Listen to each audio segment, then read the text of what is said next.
Your brain is already knows revenge trading is destroying your account. It knows fear is making you exit too early. It knows impulsive trades are costing you money. So why does it keep protecting those behaviors? Modern neuroscience has revealed something most traders never realize. Your brain wasn't designed to maximize profits. It was designed to minimize threats. And sometimes those are two very different goals. And once you understand this, you'll stop fighting yourself and start retraining your brain.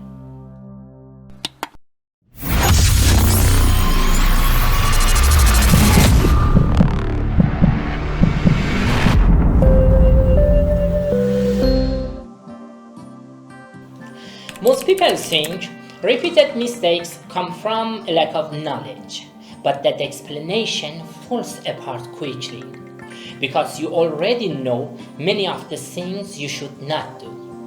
You know you should not revenge trade.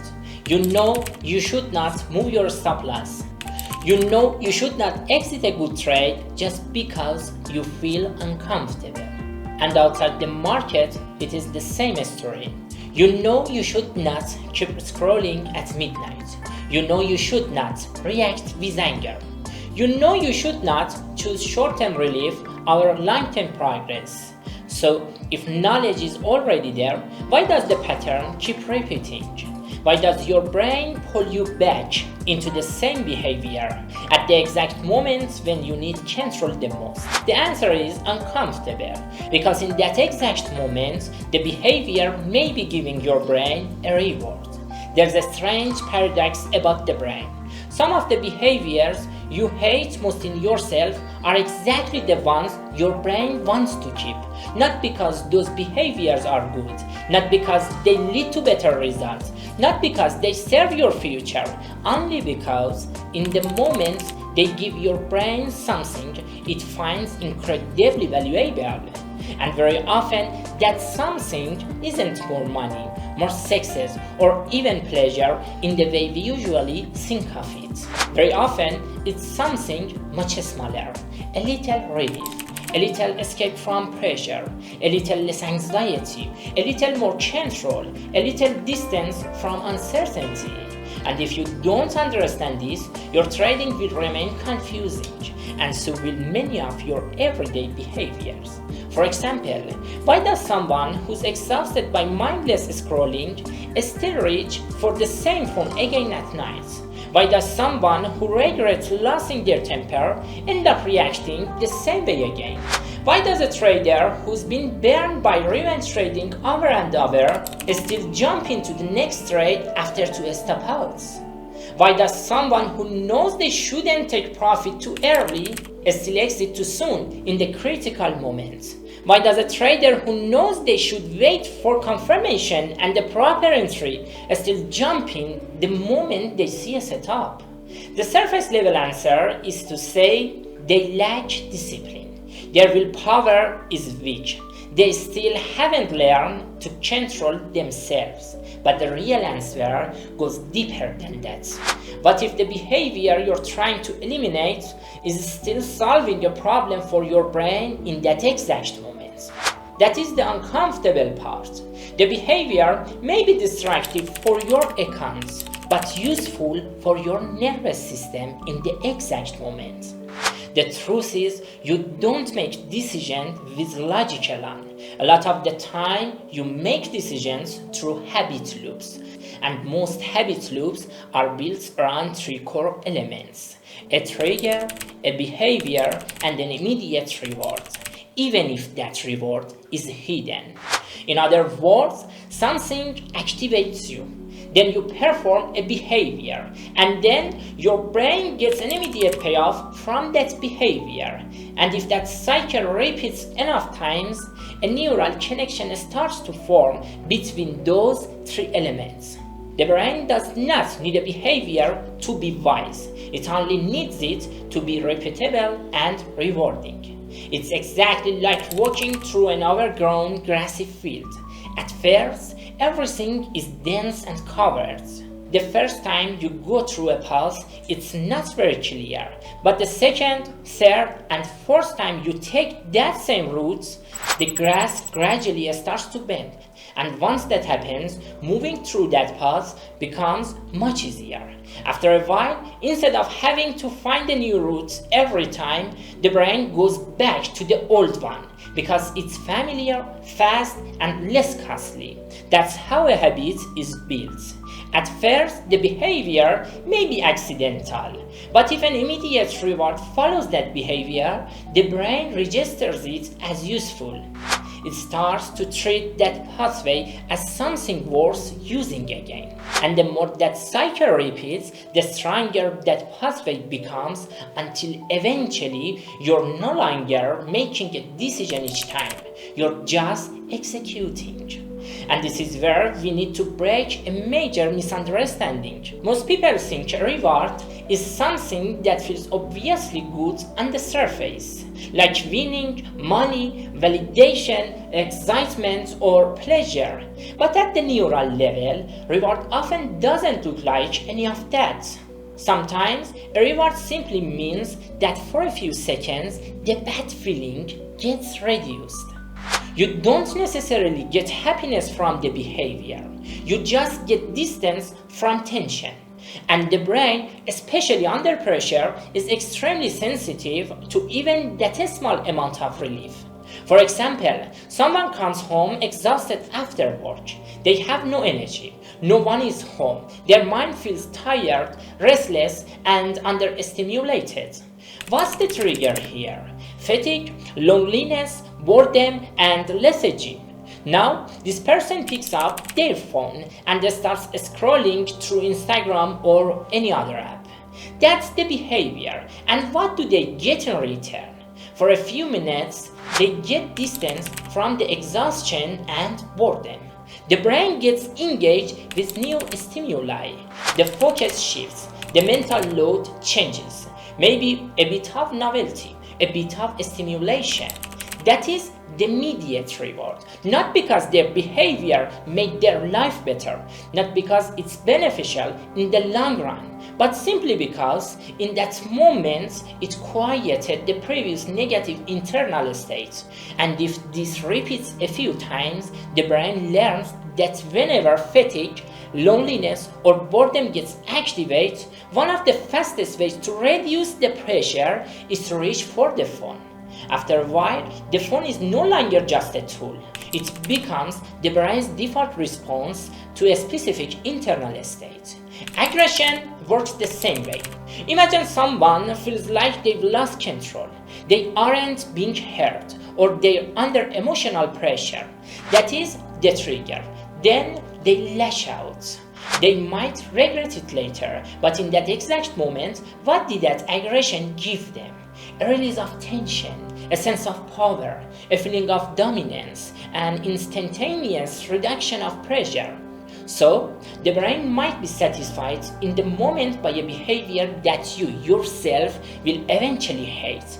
This is crucial because until you understand what your brain is gaining for a destructive behavior, you won't be able to change it. You're only fighting the surface of the behavior, not its fuel. And this brings us to an even more critical point. The brain doesn't just receive rewards, it predicts them. And this is where habit formation becomes even more dangerous. The brain is not only learning from rewards, it is learning from surprises. When a trigger appears, your brain uses past experiences to guess exactly how much relief, satisfaction, or control it will gain by performing a specific behavior. Put simply, the brain is constantly calculating the payoff value of every action. And when the outcome of a behavior exceeds the brain's expectation, that pathway gets carved even deeper into your reinforcement system. If it falls short, the connection weakens.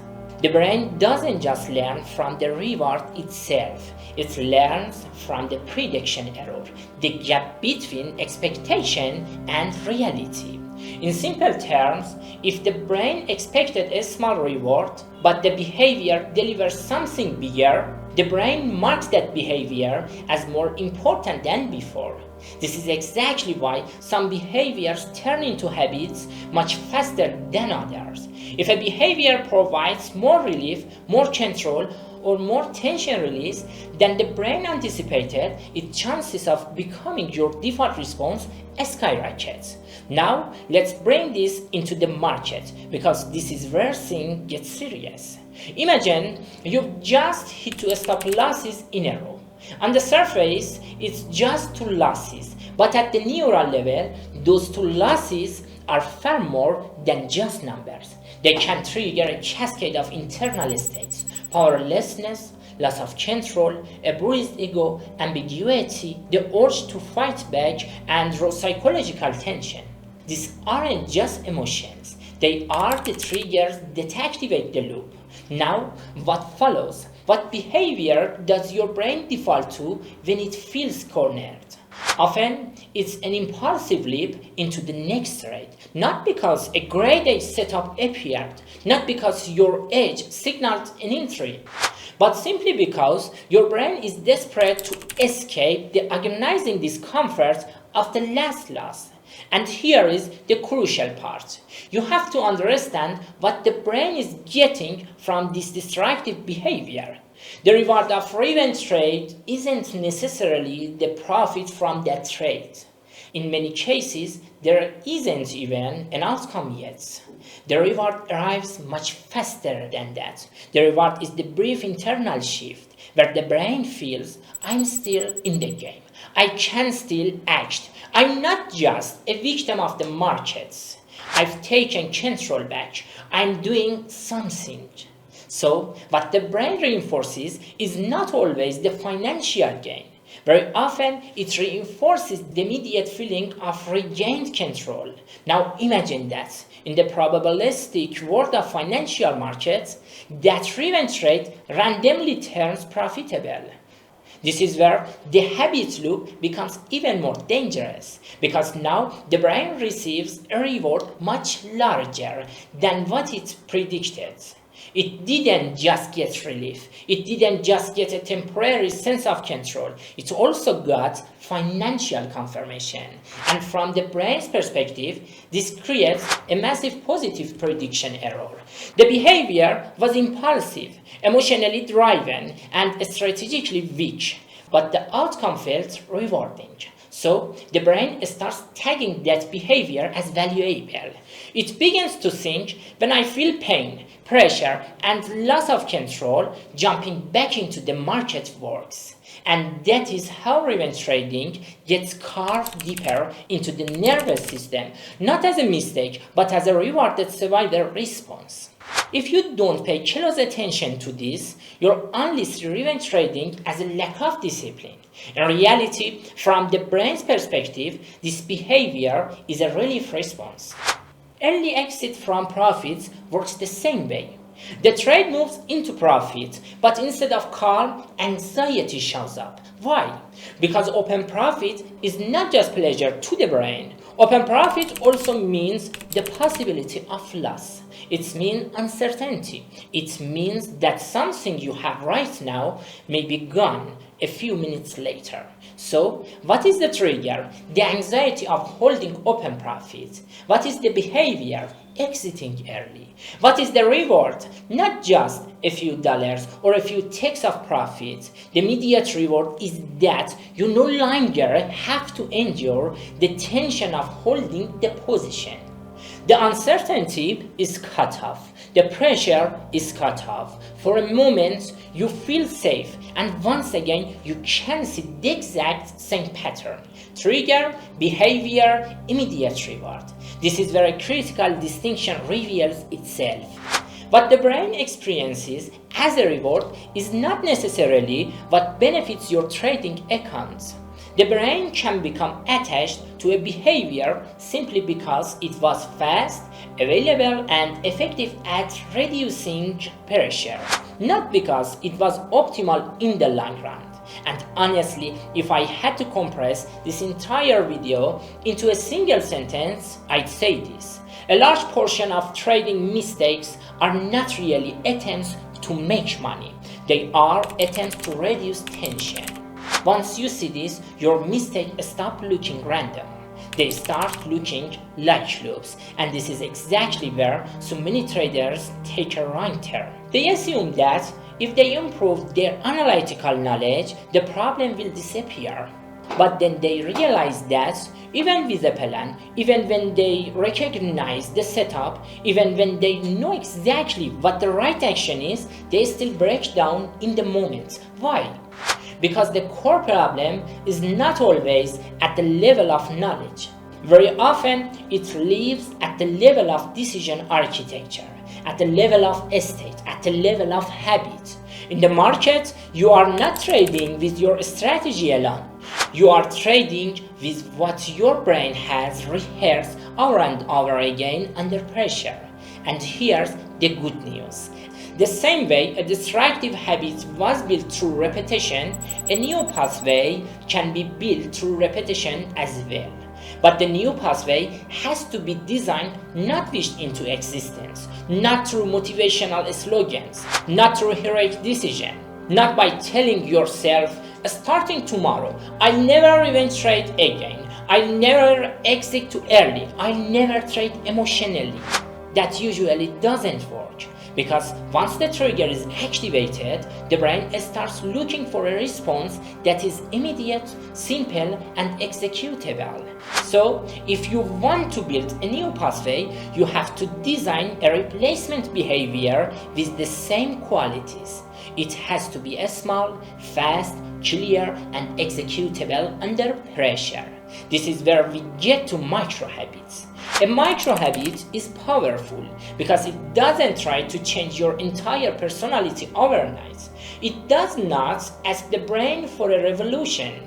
It asks for one small interruption. It simply inserts one small new response between the trigger and the old reaction. For example, when the trigger appears, don't try to overpower it with willpower.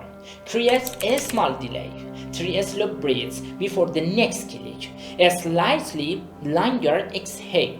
Then marks the reward. I created a space between the impulse and the action. That small reward is important because the brain has to learn that relief can come from the pause, not only from the reaction. And this is the critical point. If that new response carries no reward, why would the brain keep it?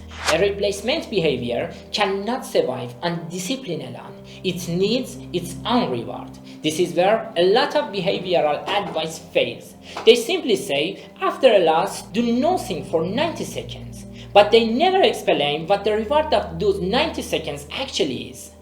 And if that reward is not clear, the brain won't take the new behavior seriously. Because from the brain's perspective, every behavior needs an immediate payoff.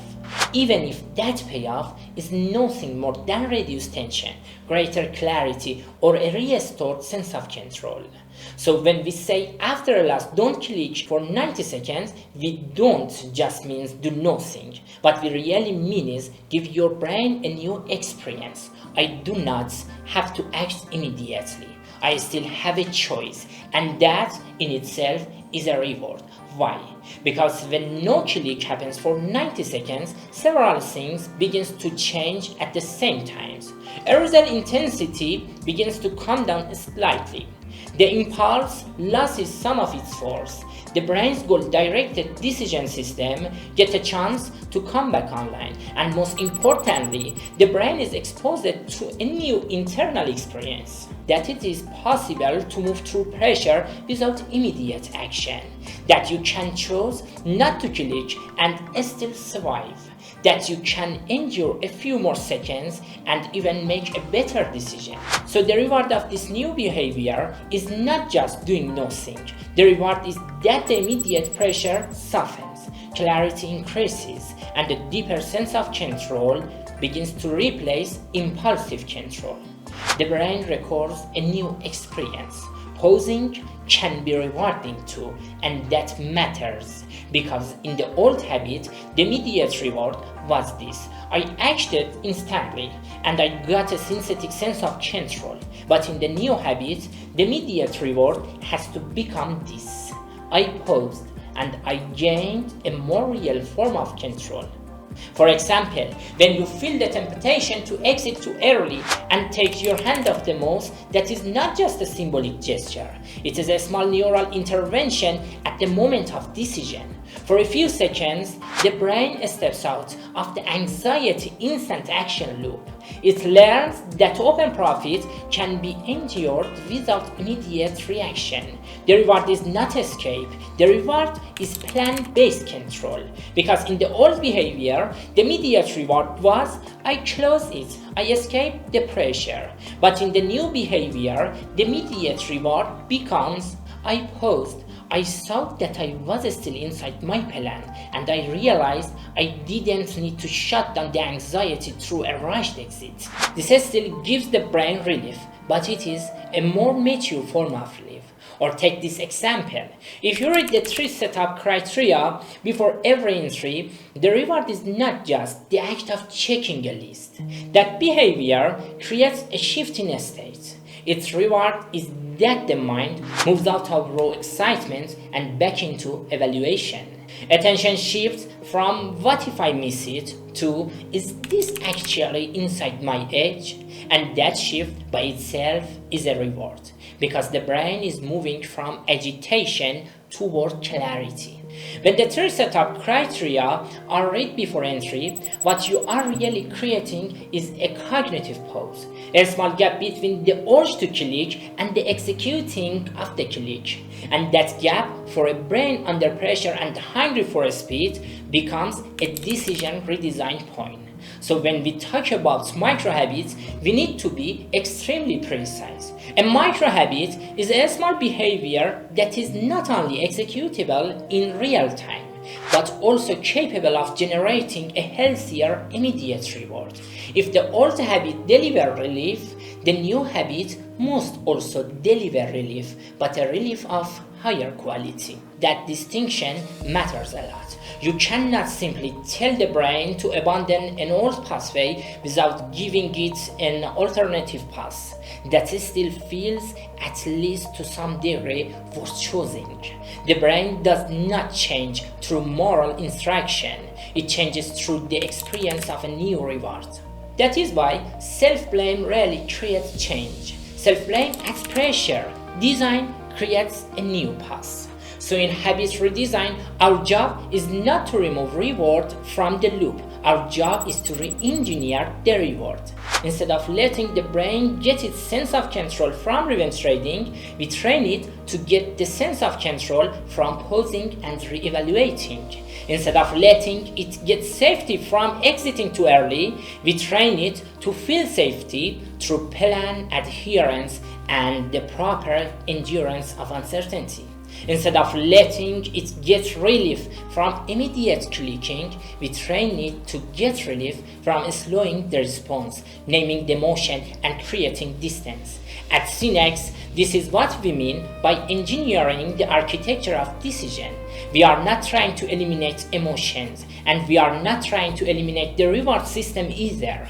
That is not even possible. Emotion is part of human decision making, and the reward system is not meant to be switched off. Without reward prediction, without motivation, without prioritization, the brain cannot organize behavior at all. So the question is not whether reward should exist.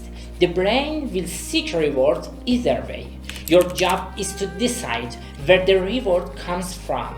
Is it getting rewarded by immediate reaction or by pause and clarity? Is it getting rewarded by synthetic control or by real control? Is it getting rewarded by shutting anxiety down as quickly as possible or by converting anxiety into data? First, identify the reward your brain is chasing. Then design a better way to give it that reward. Not through reaction, through a structure. That is why the first question should not be, what behavior do I need to eliminate? Elimination is too vague. Design is more precise. The more precise question is, what immediate reward does this behavior give my brain? Because until that answer is clear, the design of the new behavior is incomplete. For example, if revenge trading gives a trader a sense of taking back control, then the new behavior has to create a better sense of control too. What would that look like? After a loss, the trader waits 90 seconds, rates the intensity of the motion from 1 to 10, and identifies whether the loss was part of the plan or not. So, what is the immediate reward of this new behavior? The mind moves from vague, chaotic state into a state of labeling and evaluating, and that act of labeling by itself reduces internal pressure. When an emotion gets a number, when the situation gets categorized, when a loss stops being a vague emotional hit and becomes an event that can be examined, the brain feels like it has moved from chaos into a structure, and the structure is reward in itself because it creates a sense of predictability and control. For the brain, uncertainty is always costly. When something has no name, no boundary, no number, and no category, it feels more threatening. But when that same thing gets named, measured, and placed inside a framework, its pressure begins to drop. So when, after a loss, you write emotional intensity 8 out of 10, type of loss according to plan, next action no entry until the next setup, this is not just journaling. It is an intervention in your decision architecture because the brain moves out of raw reaction and into classification control. Or if the problem is exiting profits too early, the new behavior might be this. Take your hand off the mouse for 10 seconds and ask, is this exit according to the plan, or am I closing this trade just to get rid of the pressure? What is the reward of this new behavior? The reward is that instead of ending anxiety immediately through a rush decision, the anxiety gets converted into data. And when anxiety becomes data, it stops feeling like a raw threat. This also creates relief, but it is a more mature form of relief. In the old habit, anxiety says, close it, so you can feel better. In the new habit, anxiety becomes a signal. There is pressure right now. But is that pressure actually a reason to exit the trade, or is it just a passing internal state? That simple question moves the decision from impulse to evaluation. Many traders believe the fastest way to feel better is to act quickly. But one of the most important forms of neural maturity in trading is when the brain learns this. Sometimes the better reward is behind the pause, not behind the reaction. And this is not something that gets built through understanding alone. It has to be practiced. Because a new habit is not built in one repetition, just like the old habit was not built in one repetition either. The new behavior has to be practiced in the same situation where the destructive behavior used to get activated. If the problem happens after a loss, the new behavior has to be practiced after a loss. If the problem happens during open profit, the new behavior has to be practiced during open profit. If the problem comes from boredom between setups, that boredom has to become the cue for a new behavior. The brain does not change through advice, it changes through repetition in the real context. Because the brain does not build habits in a vacuum, it builds them in context. And there is another subtle point here. The reward of the new habit does not have to be powerful from day one, but it has to be noticeable. After executing a micro habit, the brain needs to notice something. I feel a little calmer. My decision is a little clearer. I created distance from the impulse. This short moment of recognition matters because what becomes visible is easier for the brain to reinforce. So, if we want to say it very simply, change is not about fighting yourself. Change is about seeing the loop. What is my trigger? What is my automatic behavior? What is the hidden immediate reward behind it? And what a small alternative behavior can I design that gives my brain a healthier but still immediate reward? That is habit rewriting, not suppression, not denial, not motivational preaching, but rewriting. A professional trader is not someone who never feels tempted, not someone who never feels fear, not someone who is always in the perfect state. A professional trader is someone who notices the trigger earlier, understands what immediate reward the brain is trying to get, and places a small, rewarding alternative before the old habit gets executed. This is behavioral edge. A lot of traders look for edge only in the chart, but one of the deepest forms of edge is this. Under pressure, the brain becomes less captured by destructive immediate rewards and more capable of moving toward constructive ones. Because the market does not only test your ability to analyze, it also tests your ability to regulate your state. It tests your tolerance for uncertainty. It tests your ability to create distance from impulse. And these are not things that improve just by looking at more charts.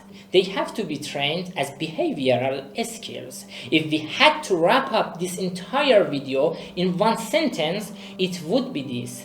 Most repeated trading mistakes don't happen because the trader doesn't know better. They happen because in moment of tension, the brain has learned to protect an immediate reward. And if that cycle is going to change, the behavior is not the only thing that has to change. The reward has to change too. So starting today, choose just one destructive trading habit, just one, not 10, not your entire trading personality, not every mistake you've made over the past few years, just one. Then write down 4 things. What is the trigger? What is the behavior? What is the hidden immediate reward? And what a small alternative behavior could give your brain a healthier reward instead? Do not try to redesign your entire trading psychology at once. Start with one loop. For example, after a loss, my trigger is the feeling of powerlessness. My behavior is jumping into the next trade too quickly. The hidden reward is an immediate sense of control. My alternative behavior is a 90 seconds pause, naming the emotions, giving it a number, and checking the plan. The reward of the new behavior is the return of clarity and a more real form of control. Or, when a trade moves into profit, my trigger is the fear of giving that profit back. My behavior is exiting too early. The hidden reward is getting rid of the anxiety. My alternative behavior is taking my hand off the mouse for 10 seconds and checking the reason for the exit. The reward of the new behavior is a better tolerance for uncertainty and decision making that stays aligned with the plan. Or when the market is slow and not moving, my trigger is boredom and the need to feel engaged. My behavior is taking low quality trades. The hidden reward is stimulation, excitement, and escape from stillness. My alternative behavior is reading the 3 setup conditions and marking no trade in the journal. The reward of the new behavior is the feeling of professionalism, capital protection, and turning boredom into discipline. This exercise may look simple, but if it's done correctly, it targets exactly what most traders ignore: the hidden reward behind the destructive behavior, because the point of change begins when it finally becomes clear that the problem is not just the bad behavior. The problem is that the brain is still getting something from that behavior, and once that something becomes visible, for the first time you can stop fighting yourself and start retraining the brain. Not with pressure, not with self-blame, not with big promises, but with one small new loop. Trigger a small behavior, healthier reward. And if this loop is repeated inside the real context of the market, over time it starts building something deeper than any strategy or indicator, a behavioral edge. An edge where, when everyone else is under pressure and looking for immediate relief, you can pause. When everyone else clicks just to shut down the anxiety, you can ask the right question. When everyone else enters a bad trade just to feel back in control, you can take real control by not executing. And this may be one of the rarest skills in trading, teaching the brain that the fastest reward is not always the best reward. Sometimes the better reward is hidden behind those few seconds where you do nothing. But inside those few seconds, you are changing the neural pathway of your future self. So today, before your next session, take a piece of paper. Choose one destructive habit. Write down its trigger. Write down the behavior. Find the hidden immediate reward behind it. Then, design one replacement micro-habit that give your brain the same reward, but in a healthier, clearer, more professional way. And then, in the real market, practice only that one loop. One trigger, one pause, one healthier reward, repeated in the place where the old habit used to live, not because you're supposed to become perfect by tomorrow, but because starting today, your brain needs to find a new behavior, a new pathway to reward.